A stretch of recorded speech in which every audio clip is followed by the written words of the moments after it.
Jadi nanti nomor Pak Nazar saya tampilkan di YouTube. Tolong layani tamu-tamu kita dari luar Aceh ya. Oke, Pak Jul. Layani dengan baik ya. Ya. Oke, maju mie Nazar. Tersedap di Aceh. Awai. Awai. Oke.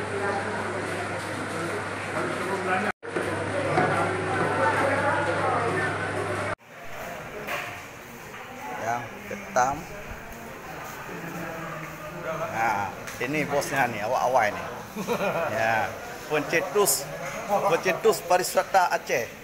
Nah, Pak Jul namanya nih. Ya, Pak Jul.